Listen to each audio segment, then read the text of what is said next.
क्या वो एक ही शख्स था जो सीमा से बदले की भावना में इस हद तक चला गया था, या फिर कई लोगों ने मिलकर यह चक्रव्यूह रचा था जिसे पुलिस के लिए सुलझा पाना इतना मुश्किल हो रहा था? सीमा साहू गुरुजी के पास जाया करती थी। क्या गुरुजी के पास सीमा साहू के इस तरह अचानक गायब हो जाने का जवाब था?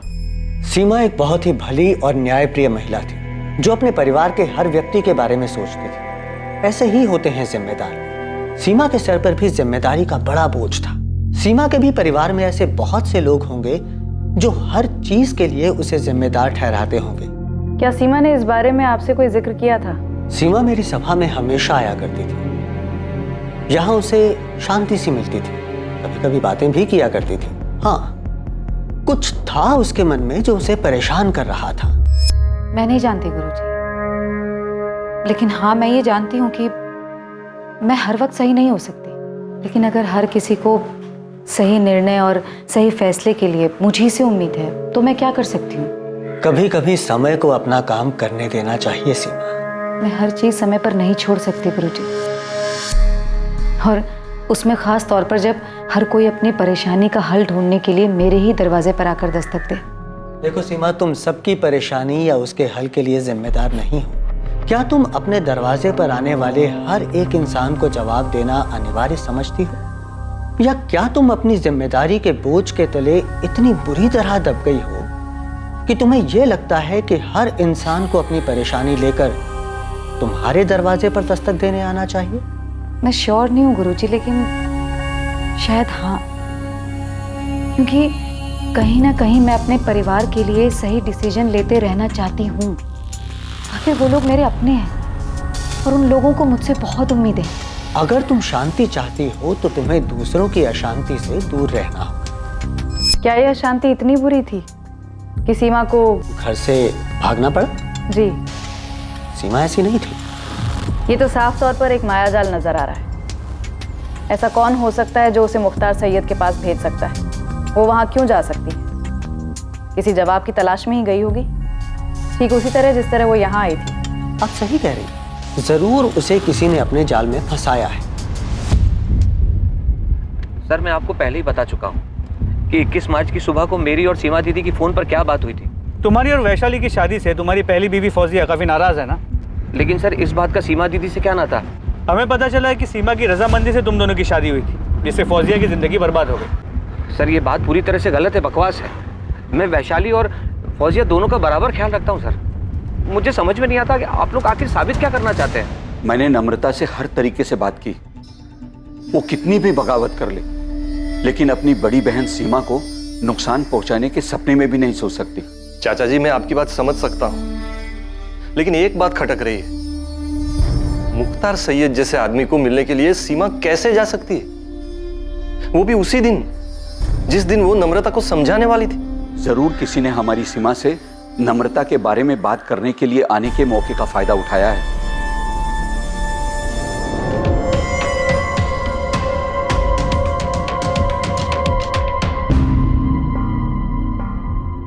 सर, मैं नहीं जानता ये मुख्तार सैयद कौन है। हाँ, अगर ये मुस्लिम है और मैंने सिर्फ पूछा तुम इसे जानते हो या नहीं। नहीं सर, मैं नहीं जानता इसे। अगर आपको शक है कि फौजिया ने कुछ किया है सीमा दीदी के साथ, तो फौजिया को उठा के पूछिए। आप असलम को क्यों उठा लाए? हमने सिर्फ पूछताछ के लिए उठाया है। आपने दो और दो जोड़ दिया। मुख्तार सैयद नाम है तो असलम। मैं कह देती हूँ, मैं पुलिस स्टेशन के बाहर अनशन पे बैठ जाऊंगी। आप लोग मेरे पति को बस इस वजह से परेशान कर रहे क्यों? चाली, इसमें धर्म का कोई लेना देना नहीं, और तुम्हें तो ये समझना चाहिए कि हम तुम्हारी बहन को ढूंढने के लिए ये सब कर रहे हैं। तो फिर मेरी बहन को ढूंढिए। मैंने आपको पहले भी बताया कि सीमा दीदी के दोस्त संतोष ठाकुर है इसके पीछे। हमारे परिवार में हर कोई एक दूसरे पर इशारा कर रहा है, मालूम है ना तुम्हें? आपको जिस पे शक करना है कीजिए, जिसको जो पूछना है पूछिए, पर मेरे पति को इस बीच मत घसीटिए।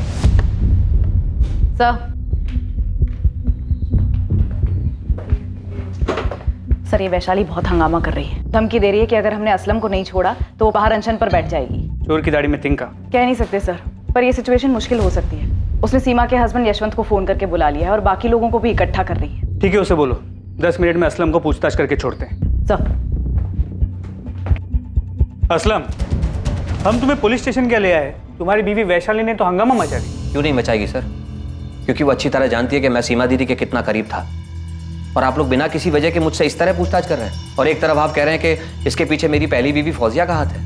सर आपको लगता है फौजिया इतनी चालाक है कि वो एक जाल बुनेगी और सीमा दीदी उसमें फंस जाएगी? सर ऐसा करने की हिम्मत सिर्फ उसकी हो सकती है जो सीमा दीदी के सबसे करीब हो। तुम्हारा इशारा यशवंत की तरफ या फिर सीमा के बेटे राजेश की तरफ? सर मैं कोई नाम नहीं ले रहा, लेकिन आप खुद सोचिए, सीमा दीदी रेड शाइन होटल में एक ऐसे अजनबी इंसान से मिलने जाती है जो कि फर्जी है। मिलने की क्या वजह हो सकती है सर? आप उस वजह को ढूंढिए ना। सर पहली बात तो यह है कि सीमा दीदी किसी पे भरोसा किए बिना उससे मिलने नहीं जा सकती। हर चीज में खुद सोच समझ के वो फैसला लेती थी। ये नम्रता वाले मामले में ही देख लीजिए आप सर। क्या दीदी ने चाचा चाची से उस हिमांशु के बारे में पता करने की कोशिश की कि ये लड़का कौन है, क्या करता है, कहाँ से आया है? नहीं सर, उन्होंने किसी से बात तक नहीं की। तो सीमा फर्जी मुख्तार सैयद से मिलने के लिए होटल रेड शाइन क्यों गई? सर मैं तो बल्लीपुर में था और सीमा दीदी मेरी बात सुनने से रही। अरे आप वैशाली दीदी से पूछो ना, वो तो यहीं रहती है भोपाल में, या फिर राधा भाभी से। क्या ये सब मिलकर कुछ नहीं कर सकते? वैशाली के पति असलम शेख को पूछताछ के बाद पुलिस ने छोड़ दिया और ऐसा ही हुआ मुकेश और उसकी बीवी चंचल के साथ। इनके खिलाफ भी पुलिस को कुछ नहीं मिला।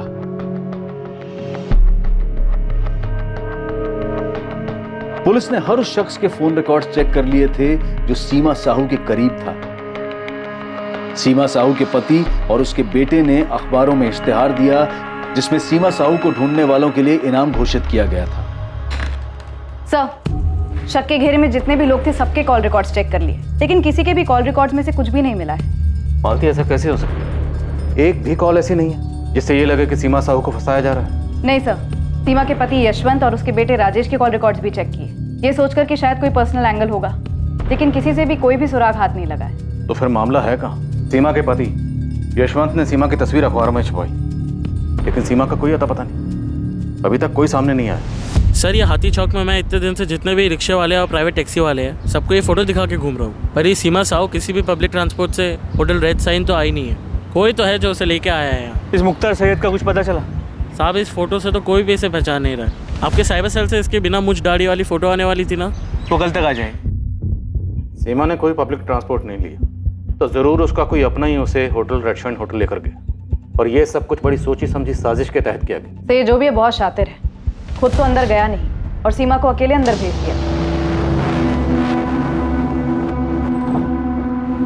मैं थोड़ी देर में आती हूँ।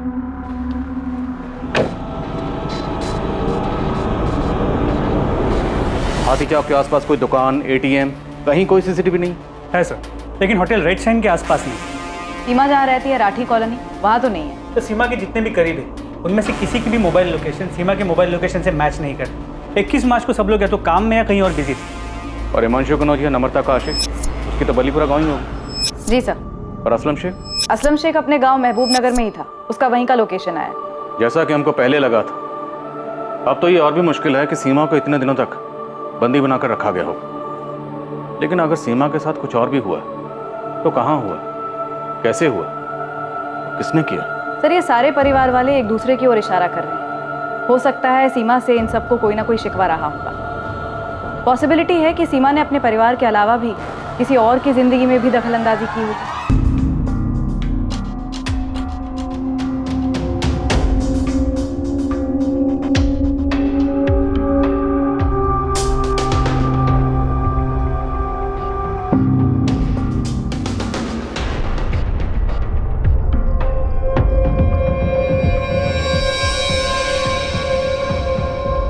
का आदमी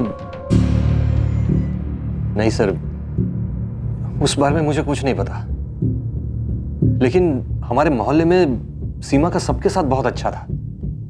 लोग बहुत इज्जत करते थे उसकी, अपनी परेशानियां लेकर आते थे उसके पास सलाह मशवरा के लिए। एक बात समझ से बाहर है कि सीमा किसी फर्जी इंसान को मिलने क्यों जाएगी? कोई तो बात थी जो उसे परेशान कर रही थी, इसलिए किसी के कहने पर वो इस फर्जी मुख्तार सैयद से मिलने अकेली गई, वो भी होटल में। नरेश नागपाल, वैशाली का पहला पति सर, वो सीमा से काफी नाराज था। सीमा तुम्हारी बहन तुम्हारा इस्तेमाल कर रही है मेरे बारे में गलत अफवाह बनाने के लिए। अरे ये हमारे आपस का मामला है, और वो ऐसे कैसे घर छोड़ के जा सकती मेरी बेटी के साथ? नरेश, प्रिया वैशाली की भी बेटी है। अरे तो मैं भी बाप हूं उसका। तो मैं मानता हूं कि मैंने उसके ऊपर हाथ उठाया है, लेकिन तुम भी अच्छी तरह से जानती हो तुम्हारी बहन कैसी है। वो जैसी भी है, लेकिन तुम्हें कोई हक नहीं है उसे इस तरह मारने का। मुझे अब इसके साथ नहीं जाना, नहीं रह सकती मैं अब और इसके साथ। अरे वैशाली, नरेश ने वादा किया है दोबारा तुम पर हाथ नहीं उठाएगा। अरे अब तो मैं भूल चुकी हूँ दीदी, भूल चुकी हूँ कि पिछले 5 साल में ऐसे वादे इसने मुझसे कितनी बार किए हैं। हाँ, मैं भी भूल चुका हूँ कि प्रिया को घर पे अकेले छोड़ के तुम कितनी बार खैरमत के साथ बाहर घूमने गई हो। अब मेरा मुंह मत खुलवाना। नरेश बस। वैशाली, तुम दोनों के इस झगड़े का प्रिया पर क्या असर होगा? और इसकी करतूतों का प्रिया पर बड़ा अच्छा असर पड़ेगा ना। ये मुझे प्रिया के सामने मारता है और अब मैं ऐसे चुपचाप मार खा के नहीं रह सकती दीदी। अरे नहीं रह सकती तो सुधार लो अपनी हरकतें ना।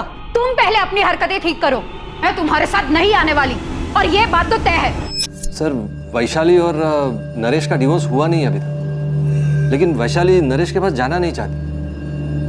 नरेश काफी नाराज हुआ था जब सीमा ने फैसला किया था कि वैशाली अब नरेश के पास नहीं जाएगी। सीमा ने ये फैसला लिया। तुम दोनों का जो ये मामला है ना, इसे सुलझाना नामुमकिन है। और जहां तक रही बात साथ रहने की, तो बेहतर ये होगा ना कि तुम दोनों अलग ही रहो। हाँ तो चला जाऊंगा, मुझे कोई शौक नहीं उसके साथ रहने का, लेकिन जाऊंगा तो अपनी बेटी के साथ। तुम लड़ाई लड़ना चाहते हो, लड़ो, लेकिन प्रिया वैशाली के साथ ही रहेगी। तुम्हारा पक्ष कमजोर हो जाएगा नरेश, ये ध्यान रखना।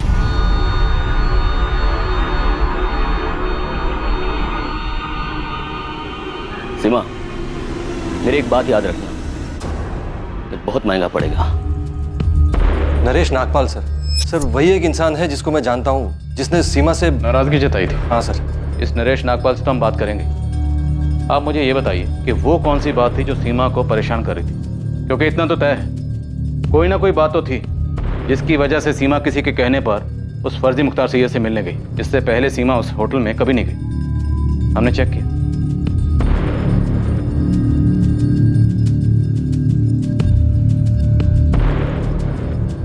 एक जवान आदमी बूढ़े के बेस में सीमा साहू से मिलता है, कहीं ये कोई हिस्ट्री शीटर तो नहीं? सर, हिस्ट्री शीटर्स को तो काफ़ी खंगाला है। पिंटू खबरी ने भी काफ़ी लोगों की तलाशी ली। इस केस में हिस्ट्री शीटर्स का इस्तेमाल तो नहीं हो सकता, क्योंकि अगर ऐसा होता तो किसी भी तरीके की प्लानिंग की बात हमें ज़रूर पता चलती।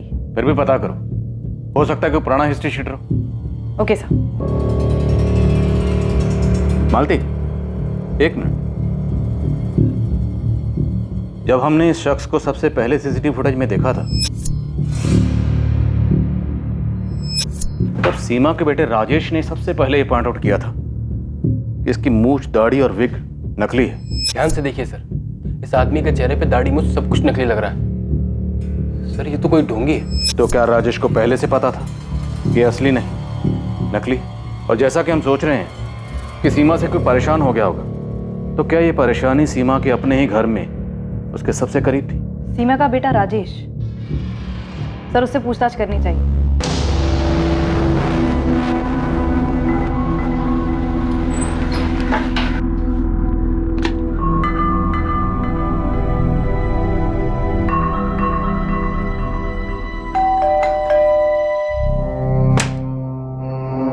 पापा, मम्मी का कुछ पता चला? सीमा साहू की मौत हो चुकी थी और उसकी मौत को छुपाने के लिए उसकी डेड बॉडी को दीवार में चुनवा दिया गया था। और सीमा की मौत का संबंध निश्चित रूप से परिवार पे उसके नियंत्रण से था। 21 मार्च को सीमा साहू को एक ऐसे जाल में फंसाया गया जो सीमा की परेशानियों का अंत करने के झूठे प्रस्ताव के रूप में उसके सामने आया। क्या सीमा की यह परेशानी उसके बेटे राजेश को लेकर थी, या ये परेशानी वैशाली के पहले पति नरेश नागपाल से जुड़ी हुई थी? तूने सीमा को धमकी दी थी नरेश कि उसे बहुत महंगा पड़ेगा। अब बहुत महंगा पड़ेगा कहना मतलब ये थोड़ी है कि मैं उसे मार देता। मार देता? मतलब सीमा मर चुकी है? अब आपको जो समझना है आप समझिए। मैं आपसे पहले ही बता चुका हूँ कि मेरा कोई लेना देना नहीं है इस चीज़ से। और दर्द है तो सिर्फ इस बात का कि मैंने अपनी बेटी प्रिया को खो दिया, लेकिन उस चीज़ को भी मैं मनी मन पी गया। अब सीमा को मार के या उसे गायब करके मैं कौन सा अपने घाव पे मरहम लगा लेता?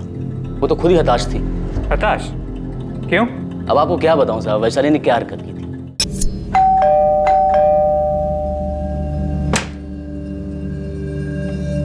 प्रिया नहीं है। क्या? वैशाली, मैंने तुमसे पहले ही कहा था मैं आ रहा हूँ, फिर भी? प्रिया की फ्रेंड की बर्थडे पार्टी है, कल ही पता चला था। ठीक है, मैं यही वेट करता हूँ। बाहर ही वेट कर लो, आए तो मिल लेना। एक मिनट, आप कौन होते हमारे बीच में बोलने वाले? मैं। वो मेरे पति हैं। होशंगाबाद के जिस मोहल्ले में हम रहते थे वहाँ आए दिन खबर मिलती थी, आज वैशाली इसके साथ देखी गई, आज वैशाली उसके साथ देखी गई। और मुझे छोड़कर वो भी गई कहाँ? असलम के साथ, जो खुद शादीशुदा था। इन दोनों की शादी हुई भी थी कि नहीं किसे पता। यही बात पूछने के लिए मैं सीमा के पास गया था कि तुमने इसीलिए सपोर्ट किया था अपनी बहन का कि वो मुझसे अलग हो सके या फिर मेरी बेटी को मुझसे अलग कर दे। देखो नरेश, वैशाली असलम के साथ खुश है और असलम हमारे परिवार के लिए बहुत कुछ करता है। वो हमारी माँ से मिलने टाइम टू टाइम बलीपुर जाता है। मुकेश से भी उसकी अच्छी बनती है। राधा भाभी को भी कोई भी काम हो, असलम हमेशा आगे आता है, वो सबका ख्याल रखता है। लेकिन क्या उसका पहले से शादीशुदा होना सही है? उसकी बीवी है, बच्चे हैं, फिर भी तुमने उसे वैशाली के पति के रूप में एक्सेप्ट कर लिया। मैंने कहा ना तुमसे, वैशाली असलम के साथ खुश है। उसने पहले मेरी जिंदगी उजाड़ी और तुमने उजाड़ने दी। अब वो असलम की जिंदगी उजाड़ रही है और तुम कुछ नहीं बोल रही। तुम्हें पता है तुम कितनी गलत हो? जिस आदमी को तुम अपने परिवार का हिस्सा बता रही हो ना, मेरा शौहर है वो। अरे तुम लोगों ने मिलकर मेरी जिंदगी बर्बाद कर दी। फौजिया पहले शांत हो जा। और असलम से ना मैंने नहीं कहा था जाकर वैशाली से प्यार मोहब्बत करे, ठीक है? असलम मेरा शौहर है, मेरे बच्चे का बाप, और आप लोगों ने मिलकर मेरी जिंदगी बर्बाद करने की ना साजिश की है। बद्दुआ देती हूँ आप लोगों को। जैसे मेरी जिंदगी बर्बाद हुई है ना सीमा, एक दिन तुम्हारी भी जिंदगी ऐसे ही बर्बाद होगी, देख लेना तुम। देखो नरेश, मैंने ना तुम्हारा घर उजाड़ा है और ना ही असलम का। कभी वैशाली से मैंने ये नहीं कहा कि वो तुम्हें छोड़ दे, और ना ही कभी मैंने ये कहा है उससे कि वो जाकर असलम के साथ रहे। सीमा, याद रखना, जुर्म करने वाले का साथ देने वाला भी उतना ही बड़ा गुनहगार होता है। नरेश, बस बहुत हुआ। तुम एक काम करो, जाकर वैशाली से अपनी प्रॉब्लम सुलझाओ। अरे थक गई तुम लोग की बातें सुन सुनकर। अच्छा, ये बात तुम्हें पहले सोचनी चाहिए थी कि ये मेरे और वैशाली के बीच का मामला है और हमारे बीच में हमारी बेटी थी।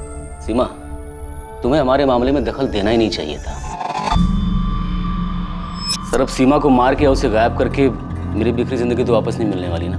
सीमा को दूसरों की जिंदगी में दखल देने की और बिना जरूरत के फैसला लेने की आदत थी। अब उसकी इस बात पे कोई खफा हो गया होगा, किसी को इतना गुस्सा आया होगा कि, लेकिन साहब मैं वो आदमी नहीं। ये तुम क्या कर रहे हो मुकेश? हर महीने राधा भाभी को जो पैसे भेजते हैं वही भेज रहा हूँ। और नहीं भेजोगे तो क्या वो मर जाएंगी? अरे लेकिन चंचल, हम हर महीने उनको देते हैं। हर महीने जबरदस्ती भेजते थे सीमा दीदी के कहने पर, और अब तो सीमा दीदी नहीं है। कब कल आएगी मुकेश? पैसे भेजने की कोई जरूरत नहीं है, फोन ही मत उठाओ राधा भाभी का, वो खुद ही समझ जाएंगी। मुकेश अब फोन ही नहीं उठा रहा है वैशाली। मैं मुकेश से बात करती हूँ भाभी। ये सीमा ऐसे कहाँ चली गई? मुझे क्या पता भाभी, मुझे थोड़ी बोल कर गई वो। मैं भी तो यही थी ना आप लोगों के साथ। सीमा यहाँ होती ना तो मुकेश ऐसा बर्ताव कभी नहीं करता। तो ठीक है, आप इंतजार कीजिए सीमा दीदी के वापस आने का, वहीं आकर मुकेश से बात कर लेंगे। तुम ऐसे क्यों बात कर रही हो? क्योंकि आप बात ही ऐसे कर रही हो। भाभी, मैं कह रही हूँ कि मैं मुकेश से बात करती हूँ, लेकिन नहीं, आप बोल रही हो कि सीमा दीदी यहाँ होती तो ऐसा नहीं होता। आप लोगों ने ना उन्हें भगवान बनाकर ना जाने कौन से 7वें आसमान पर बिठा रखा। तुझे क्या हो गया वैशाली? मैं भी परेशान हूँ। वहाँ चाचा जी बार बार मुझे फोन करके पूछ रहे कि सीमा दीदी अब तक लौटी क्यों नहीं। ये यशवंत जीजा जी मुझसे बार बार पूछ रहे कि मुझे कुछ सीमा दीदी ने बताया था क्या। माँ भी मुझसे ही बार बार पूछ रही है। जब तक सीमा दीदी थी तब तक सब उसी को पूछते थे, अब नहीं है तब भी उसी के बारे में सवाल कर रहे हैं। बस सीमा सीमा सीमा सीमा सीमा ही सब कुछ है, बाकी किसी की कोई लाइफ नहीं है। वैशाली, तेरा कुछ झगड़ा हुआ है क्या असलम के साथ? बड़ी जल्दी अकल आ गई तुझे? खाना खाने देगी चैन से मुझे? क्यों? उस कमीनी ने भी चैन से खाने नहीं दिया? अगर वो कमीनी है ना, अपनी शक्ल देख ले शीशे में जाके। वो तूने कहावत सुनी है, आसमान से गिरे खजूर पे अटके वैसी हालत हो गई मेरी। खजूर पे नहीं अटका तू, बवंडर में फंसा है। वैसे तूने सब किया किसके लिए? हाँ, उस सीमा के भाई मुकेश और उसकी पत्नी चंचल के लिए, या सीमा के बेटे राजेश के लिए, या जिस खजूर पे अटका हुआ ना उस वैशाली के लिए? दिशा मिश्रा नाम है लड़की का, आपके बेटे राजेश के साथ कॉलेज में पढ़ती है। मैंने खुद राजेश से साफ साफ पूछा कि उसने कुछ किया है क्या। तो हमें भी आकर बता देती कि राजेश की माँ सीमा को तुम्हारा और राजेश का मिलना जुलना पसंद नहीं है। हाँ, लेकिन मुझे नहीं पता था कि उस वजह से राजेश ने कुछ किया होगा। मैंने तो उससे ऐसे ही पूछ लिया था। यशवंत, इतनी बड़ी बात, ऐसा तो हो ही नहीं सकता कि आपको पता ही ना हो कि आपके बेटे राजेश की इस दिशा को लेके अपनी माँ से लड़ाई चल रही थी। राजेश, पुलिस मुझसे बार बार पूछ रही थी कि तुम्हारी मम्मी किस बात को लेकर परेशान है। मैंने कुछ बताया नहीं उन्हें। पापा? राजेश, सच सच बता दो, सच जानना है मुझे। सर, राजेश अपनी मम्मी के साथ ऐसा कुछ नहीं कर सकता।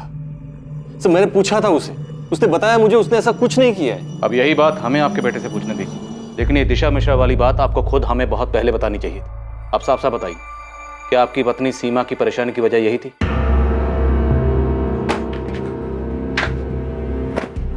अरे क्यों भाग रहे हो यहाँ से? बताना पड़ेगा तुम्हें असलम, क्या किया तुमने? किसके कहने पे किया है? फौजिया तुम पहले फरीद को लेकर आओ, हमारे पास बहुत वक्त है, आराम से बात कर लेंगे बाद में। तुम अभी लेके आओ पहले उसे। जाओ तुम। हाँ थी अनबन राजेश और उसकी मम्मी के बीच दिशा को लेकर, लेकिन राजेश ऐसा कुछ नहीं कर सकता।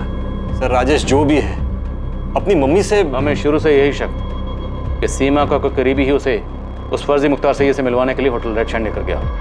यशवंत, क्या वो अपने बेटे राजेश के लिए वहां गई? सर मुझे नहीं पता सीमा क्यों गई थी, लेकिन हाँ सर वो राजेश को लेकर परेशान थी। मुझे अपनी जिंदगी में क्या करना है ये मैं खुद डिसाइड कर सकता हूँ। राजेश अपनी आवाज नीचे करो। तो आपको अपनी आवाज उठा लेनी चाहिए थी। राजेश तुम बस करो मम्मी, बहुत हो गया। यहाँ सब आपके गुलाम नहीं है। तेरा ना दिमाग खराब हो गया है। अरे अभी तू फर्स्ट ईयर में, पूरी जिंदगी पड़ी है तेरी। इस तरह लड़की के पीछे ना अभी पागल मत बन तू, समझा? तेरी मम्मी कौन सा तुझे उस लड़के के साथ दोस्ती तोड़ने को बोल रही है? क्या नाटक लगा रखा है? अब भी कभी शादी करनी है? 18 साल के हो तुम लोग। उस लड़की के माँ बाप क्या तुझे? उसके माँ बाप मम्मी की तरह नहीं है, जिन्हें लगता है कि सिर्फ वो ही सबकी जिंदगी के फैसले ले सकती है। अगर तू अपनी भलाई सोच सकता ना तो आज अपने माँ बाप के बारे में ना ये बात नहीं करता। माँ बाप नहीं मम्मी, सिर्फ माँ। मैं पापा के बारे में कभी ऐसा नहीं बोल सकता, क्योंकि वो कभी दूसरे की जिंदगी में दखल नहीं देते। तुम देती हो, मैंने देखा है। तुम सबके साथ बुरा बर्ताव करती हो। किस तरह वैशाली मौसी और मुकेश मामा को तुम नीचा दिखाती हो। तुम खुद को भगवान मानती हो। बस राधा चाची तुमसे वफादार है क्योंकि तुम उन पर तरस खाती हो, वरना कोई तुम्हारी दिल से इज्जत नहीं करता, क्योंकि तुम खुद को भगवान मानकर सबकी जिंदगियों के फैसले लेती हो। लेकिन तुम मेरी जिंदगी की भगवान नहीं बन सकती, और मेरे लिए तो बिल्कुल भी नहीं। जाओ दूसरों की जिंदगी पर राज करो। मैं तुम्हें अपनी जिंदगी के फैसले का मोहताज नहीं बना सकता। हाँ सर, मेरी माँ स्वभाव की स्ट्रांग थी, वो सबकी जिंदगी के फैसले लेती थी। जरूरत ना पड़ने पर भी वो दूसरे की जिंदगी में दखल देती थी। ये आदमी कौन है राजेश? मुझे नहीं पता। सबसे पहले तुम ही ने पॉइंट आउट किया था कि मुख्तार सैयद की दाढ़ी मूछें नकली है। मैंने नोटिस किया था, कोई भी कर सकता है। राजेश, तुम और तुम्हारी गर्लफ्रेंड दिशा पहले से हमारे शक के घेरे में। सर दिशा का इन सबसे कोई लेना देना नहीं है। तो फिर किसका लेना देना है? तुम्हारा?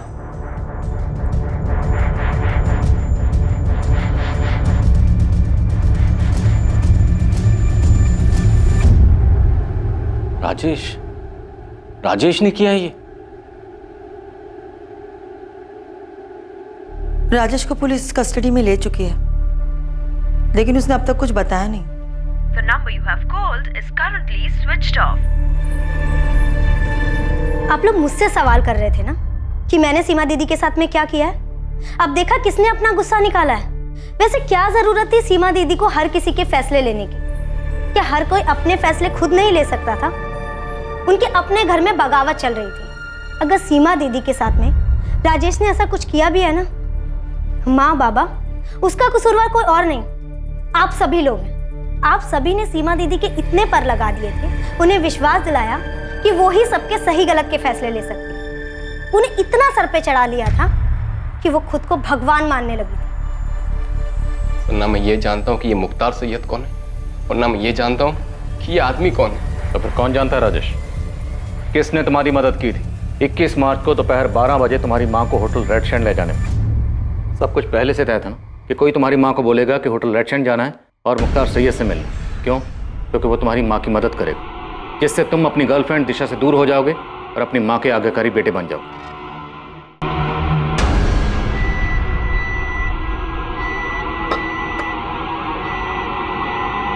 ये जो बुरी ताकतें हैं सीमा, हमें उन पर काबू पाना है। जो तुम्हारे मंसूबे पर बुरी नजर डाल रहे हैं, उन बुरी नजरों को हमें दूर करना है। लो,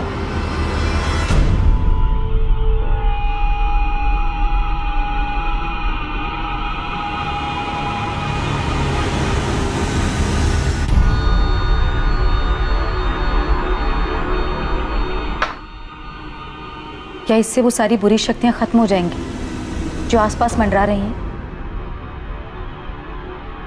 ये सब कुछ साफ कर देगा सीमा, सब कुछ, सभी बुरी शक्तियों को नष्ट कर देगा ये।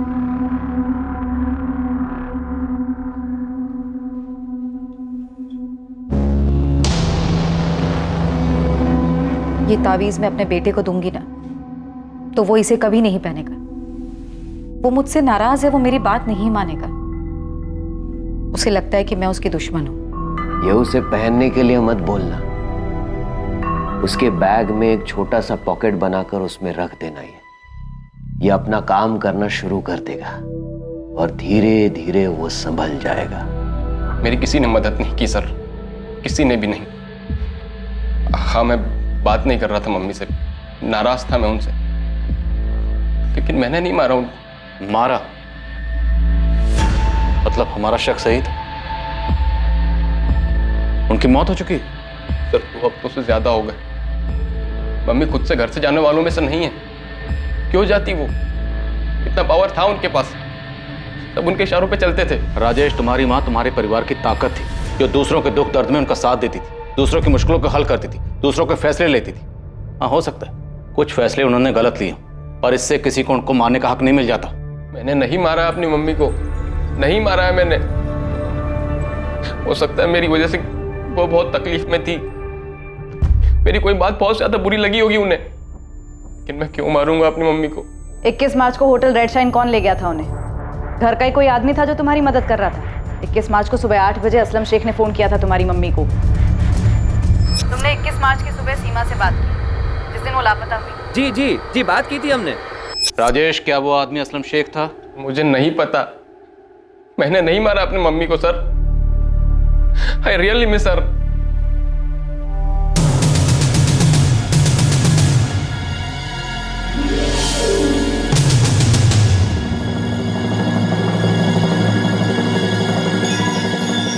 इस मामले में एक और चौंका देने वाली बात सामने आई। असलम शेख भी अब लापता हो गया था।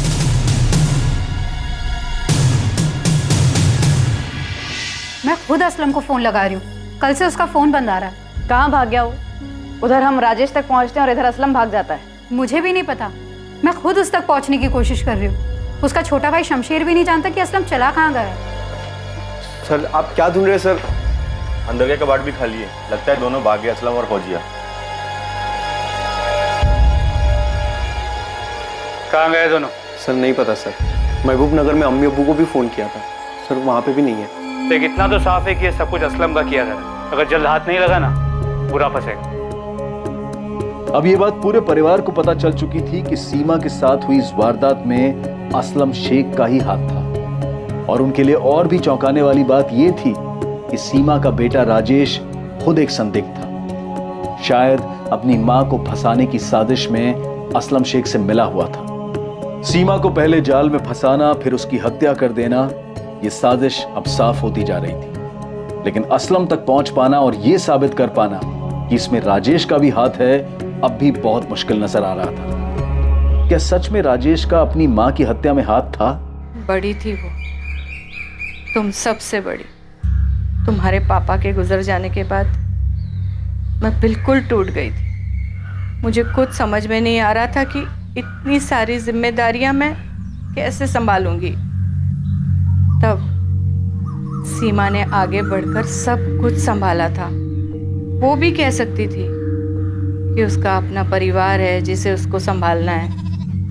ये परेशानियां, ये जिम्मेदारियां उसकी नहीं हैं, पर उसने जो किया सिर्फ तुम लोगों के लिए किया, एक हक के साथ कि ये परिवार उसका है।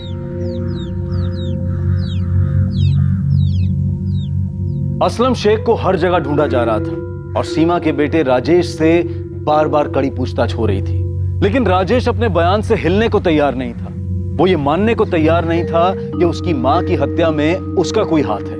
और सच्चाई भी यही थी कि राजेश का अपनी मां को फंसाने और उसकी हत्या में कोई हाथ नहीं था।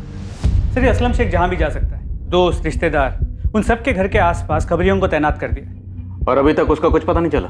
नहीं सर। दिनेश, ऐसे कहाँ गायब हो गया वो? सर मुझे लगता है कि असलम को पता चल गया था कि हम इस केस को सुलझाने के काफी करीब आए। सर, राजेश से 15वीं बार पूछताछ कर चुके हैं। वो अपने बयान पर डटा हुआ है और उसके खिलाफ हमें कोई सबूत भी नहीं मिला है। सर आई फील राजेश इस केस में इन्वॉल्व नहीं है। क्यों? सर इतना तो पक्का हो गया कि असलम शेख इसमें इन्वॉल्व है, लेकिन असलम राजेश के लिए ये सब क्यों करेगा?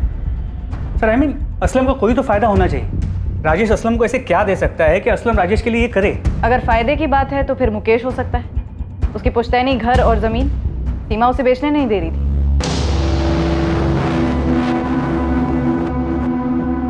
अब इस मुकेश को और कितना तोड़े के सच बोल दे। यहाँ तो जितने भी लोग हमारे शक के दायरे में हैं, सब के सब इतने कॉन्फिडेंट हैं कि इनकी हरकत कभी पकड़ी नहीं जाएगी। मुझे लगता है हमें असलम तक पहुंचना होगा। एक असलम ही है जो हमें मकसद और मास्टरमाइंड के बारे में बता सकता है। एक्सक्यूज मी, पिंटू है। हाँ पिंटू बोल। सर मैं भोजपुर में हूँ। असलम के भाई शमशेर का पीछा कर रहा था कि अगर असलम इन्वॉल्व होगा तो शमशेर कुछ जानता होगा। साहब खजाना हाथ लगाए। क्या हाथ लगाए? मुख्तार सैयद साहब, वो फर्जी आदमी शमशेर का दोस्त निकला। यहाँ पर है, शोएब मिर्जा नाम है उसका। आप जल्दी पहुंचे। एक तरफ पुलिस शोएब मिर्जा को उठाने निकली जो मुख्तार सैयद होने का ढोंग रचा रहा था,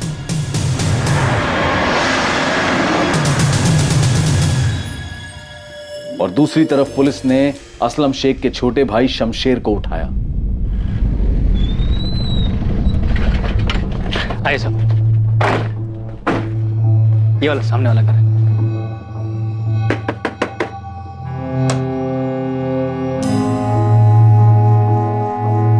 सही निशाना लगाया पिंटू, यही अपना आदमी है। चल ले चलो इसे। सर सर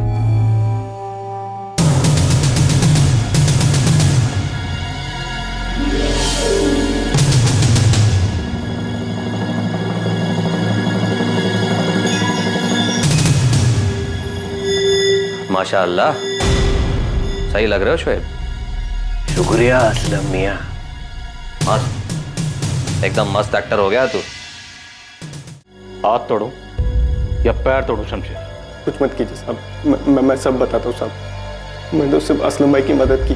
इस मदद की कोई खास वजह नहीं पता साहब, लेकिन असलम भाई सीमा दीदी को मारना चाहते थे और सारा प्लान भी असलम भाई ने बनाया और सब कुछ उन्होंने सेट किया साहब। और असलम भाई ने जो जो कहा हमने वही किया साहब। बिल्कुल सही इलाज लेके आया हूँ राजेश के लिए। मैं भी इनमें मानता हूँ, बहुत अच्छे से मानता हूँ। मुझे यकीन है राजेश एक दिन सही रास्ते पे आ जाएगा। अच्छा तो कब मिल सकती हूँ मैं मुख्तार भाई से? आप आज ही मिल लीजिए। देखिए मैं तो गांव जा रहा हूँ, शमशेर आपको मिल जाएगा, वो आपको पहुंचा देगा। और मुख्तार भाई होटल रेड शाइन में आने वाले हैं लोगों से मिलने के लिए, आप भी चले जाइए। ठीक है। शमशेर जी 12 बजे पहुंच जाना, सीमा दीदी को बोला है। और गाड़ी कॉलोनी के कॉर्नर पे खड़ी कर देना। किसी भी कीमत पर होटल के अंदर मत जाना, सीसीटीवी कैमरे लगे हैं। उनको कुछ भी बोलना, कहना इंपॉर्टेंट फोन कॉल्स हैं मेरे। ठीक है भाई। जा तैयारी कर।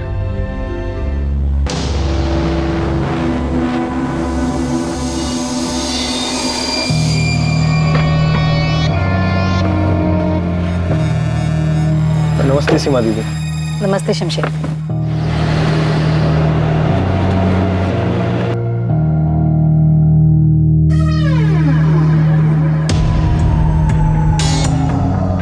दीदी आप होटल जाकर आ जाइए।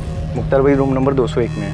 मुझे कुछ कॉल करने ऑर्डर्स के सिलसिले में, तो आप जाकर आ जाइए। मैं यहीं वेट करता हूँ, फिर आपको राधा भाभी क्या ड्रॉप कर दूंगा। ठीक है शमशेर, मैं थोड़ी देर में आती हूँ। अब प्लान के मुताबिक शोएब जो मुख्तार बन के गया था, उसने बेहोशी की दवा पानी में मिला के सीमा दीदी को पिला दी। फिर सीमा दीदी जब गाड़ी में आके बैठी तो उनको तभी से नींद आने लग गई थी।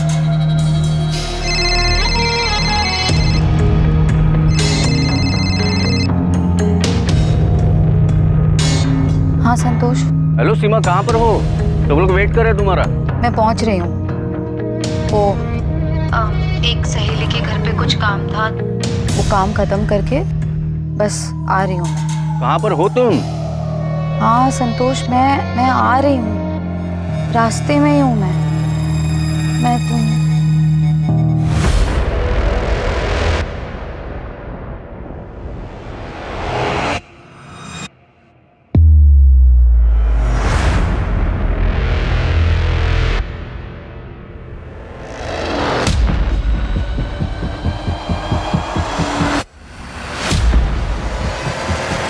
फिर कहाँ ले जाके मारा? हाशिम, हाथ पकड़।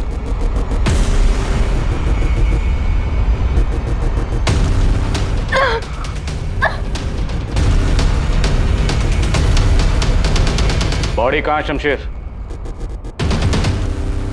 साहब दुकान के अंदर वाले कमरे में।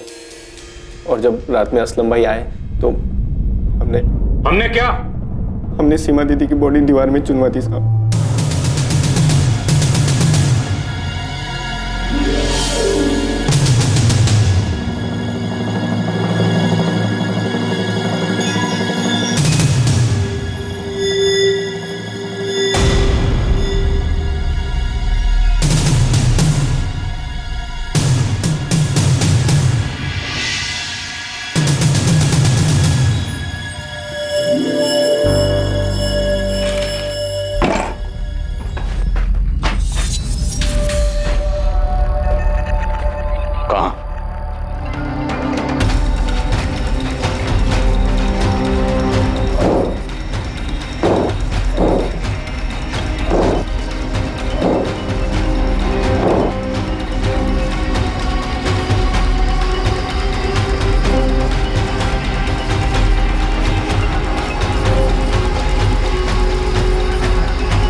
असलम सीमा को क्यों मारना चाहता था?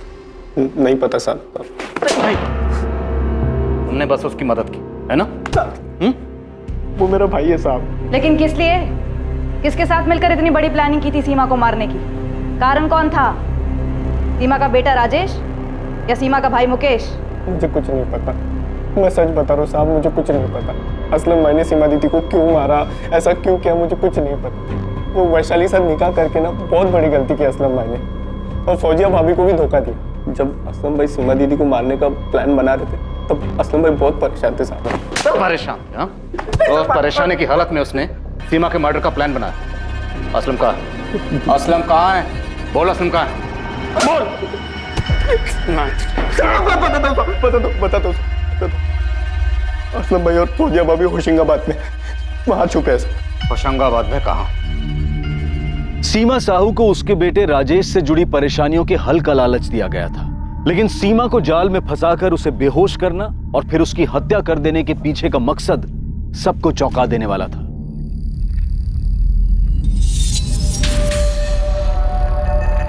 सीमा की बॉडी बुरी तरह से डिकम्पोज हो चुकी है। हमें डीएनए मैच करने के लिए टेस्ट करने होंगे आपके बेटे राजेश और सीमा के दोनों भाई बहन मुकेश और वैशाली के साथ।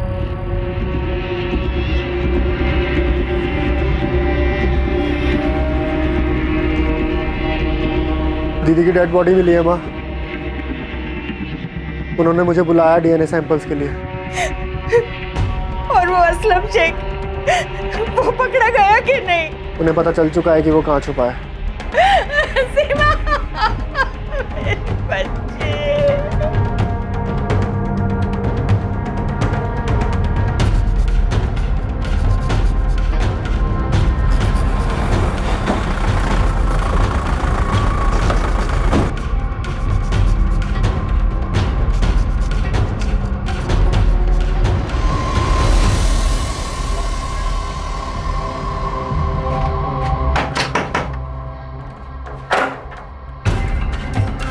फौजिया, असलम को बाहर बुला, और अगर उसने पीछे से भागने की कोशिश की तो वहां भी हमारे लोग खड़े हैं। हम गोली चलाने से हिचकिचाएंगे नहीं। तेरे छोटे भाई शमशेर को हमने तोड़ा, तेरी दुकान पे काम करने वाले हाशिम को भी तोड़ा, और तेरे उस मुख्तार सैयद उर्फ शोएब मिर्जा को भी। अब तेरी बारी। और इस बार तेरी बीवी वैशाली को यहाँ आके जितना चिल्लाना है चिल्लाने बोल, तेरी चीखें उससे ज्यादा जोर से निकलेंगी। हाँ तो सबसे पहले उसे घसीट के लाइए सर, उसको लगाइए 2-4 थप्पड़ और उसकी ऊंची आवाज को चीखों में बदल दीजिए सर। वैशाली, ये सब तेरा और वैशाली का किया हुआ है? सर मैंने किया नहीं, वैशाली ने मुझसे करवाया। जीना हराम कर दिया था उसने मेरा। शमशेर सही कहता था कि वैशाली से निकाह करके मैंने अपनी जिंदगी जहन्नुम बना ली। वही मारनी चाहती थी अपनी बड़ी बहन सीमा को, उसी ने मुझसे ये सब करवाया। तू मुझे धमकी दे रही है वैशाली? मुझे? अभी हमने दुनिया को दिखाने के लिए भले ही माला डाल के कर ली असलम, और कोई मैरिज सर्टिफिकेट नहीं है ये बात प्रूव करने के लिए।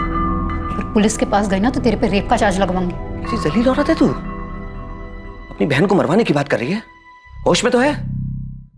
और मैं तेरी बात ना मानूं तो मुझे रेप केस में फंसवाएगी? तेरा दिमाग तो नहीं खराब हो गया? अरे सुन, अगर सीमा मर जाती है तो मैं मुकेश और चंचल से जमीन और खेत बिकवाऊंगी, काफी पैसे मिलेंगे और किसका कितना हिस्सा होगा ये मैं फैसला करूंगी। तुझे भी पैसे मिलेंगे। कोई पैसा वैसा नहीं, मैं नहीं करूंगा ये मर्डर, समझी ना तू? ठीक है तो जा रेप चार्ज में अंदर। ऐसा हंगामा करूंगी, ऐसा हंगामा करूंगी कि मैं तुझे छोड़ के चला जाऊंगा अभी के अभी। ये मर्डर करना है खुद करे, किसी और से करवा, भाड़ में जाओ। मर्डर करेगा तू असलम, कोई और नहीं। तुझे कोई नुकसान नहीं होगा, वरना मैं तुझे पूरा बर्बाद कर दूंगी। दिमाग खराब हो गया था मेरा, उसने जीना हराम कर दिया था मेरा। रोज धमकी, ये चार्ज लगवा दूंगी, वो चार्ज लगवा दूंगी। मेरे पास कोई रास्ता ही नहीं छोड़ा उसने सर, मजबूरी में मुझे ये सब करना पड़ा। राजेश को लेके काफी परेशान है दीदी, टूट सी गई है। राजेश का किसी दिशा के साथ कुछ चल रहा है, बगावत पे उतरा है। मुझे करना क्या होगा? दीदी तुझे मानती है, इतना तो मैंने तुझे मेरे घर में घुसा ही दिया है। बस एक ऐसे इंसान का इंतजाम कर जो दीदी को छुटकारा देगा। अपने बेटे राजेश पे मंडरा रहे इस बगावत के साए से, कोई भरोसे वाला आदमी। बाकी मैंने तुझे बता ही दिया है कि क्या करना है। मेरे दिमाग ने काम करना बंद कर दिया था सर। उसके कहने पर मैंने सीमा को मार दिया। मैं जानता था मेरे इस गुनाह की सजा मुझे भुगतनी पड़ेगी। मुझसे बर्दाश्त नहीं हुआ और मैं वहां से भाग गया, क्योंकि मैं वैशाली के साथ एक पल भी नहीं जी सकता। उसने मुझसे उस औरत का कत्ल करवा दिया जिसने जिंदगी में मेरा कुछ भी नहीं बिगाड़ा था, कुछ भी नहीं।